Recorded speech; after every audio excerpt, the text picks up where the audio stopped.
Thanks. Just have to figure out. Yeah, the right ones.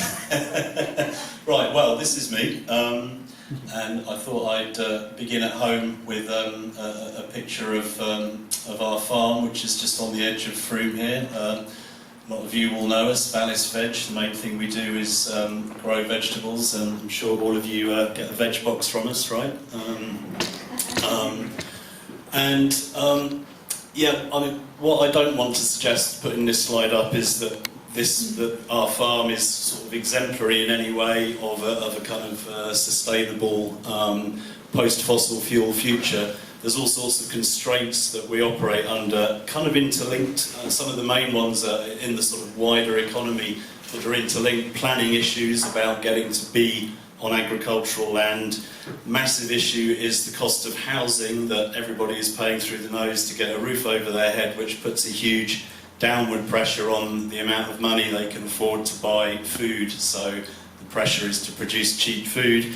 And one of the easiest ways of producing cheap food in this country, labour is very dear, whereas energy, particularly diesel, is very cheap. So anything that pushes you towards using mechanisation and diesel, it sort of pushes you in that direction. So there's all sorts of problems in terms of trying to create a sustainable local food economy. What I would like you to sort of look at in that slide and think about is the mix of different things going on. You can see woodland on our site, you can see pasture land, you can see intensive cropland that's worked with quite a lot of human labour input, and in various ways we're producing energy. So I'm not necessarily saying that every farm has to look exactly like that, but I think thinking about a sustainable, low-carbon, local future, it's good to think about those things: woodland, pastureland, cropland, energy production. How do they all fit together? Few facts and figures and thoughts and observations. Globally, according to a recent report by the IPCC, agriculture accounts for about 12% of global human-caused greenhouse gas emissions. That's quite a lot, doesn't sound that much.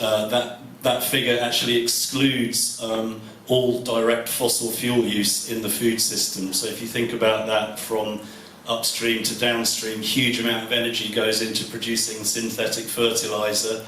Not so much energy goes directly into fossil energy use on the farm, but then I think some of Anna's figures were showing a lot of downstream energy use in the whole food system, getting from the farm gate through to the consumer, including us all driving to the supermarkets.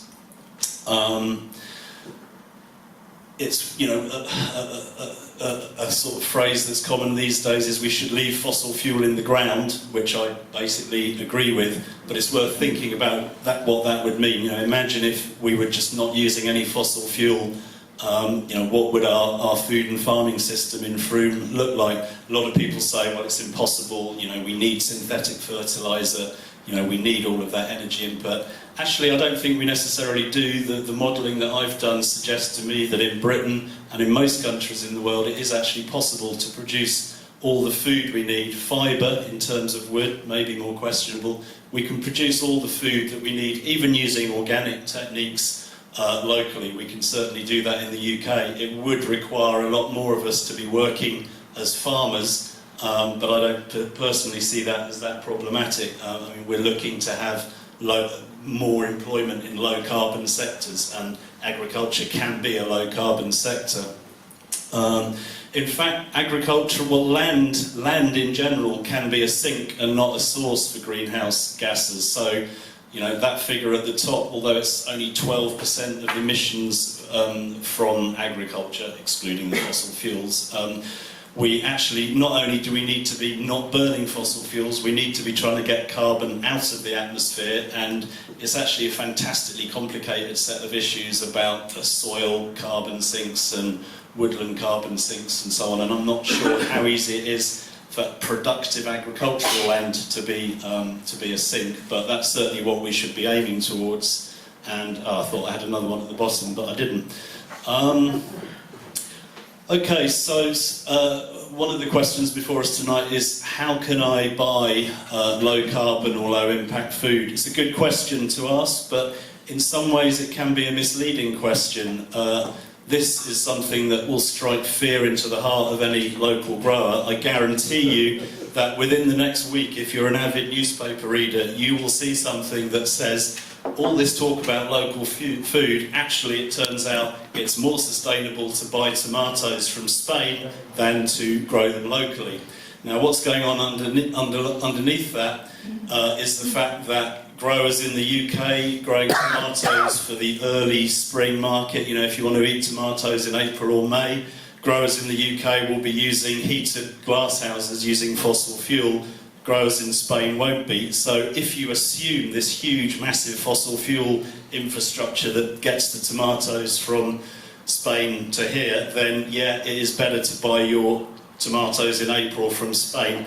There's also all sorts of other environmental issues, of course. Spain is quite an arid country. They export 1 million tonnes of tomatoes. That's a lot of water that's going out of Spain. So we need to think about those sorts of issues. But I guess the bigger question for me is, why are we eating tomatoes in April? You know, we can grow tomatoes perfectly well in a low impact way in the UK, but you just have to wait a little bit. So, you know, and that, you know, that sort of export nexus is completely dependent on fossil fuels. So, you know, we need to think a little bit differently. It's not about, you know, what the carbon impact of UK versus Spanish tomatoes in April is. That there are sort of bigger questions.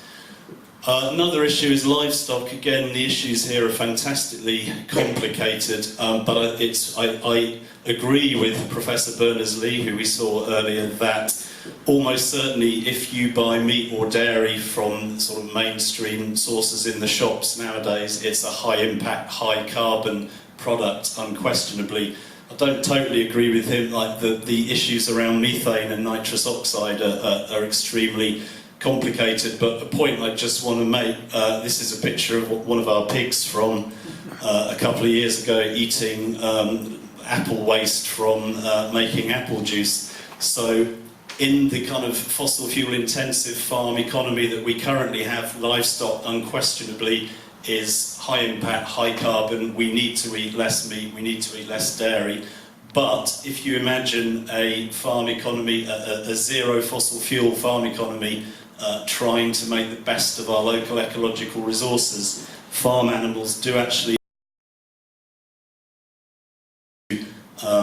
quite nicely on the low impact peasant farm. You know, most traditional farm systems find a way to make livestock not competitive with human needs, but actually complementary. So that is something that I think we need to think about.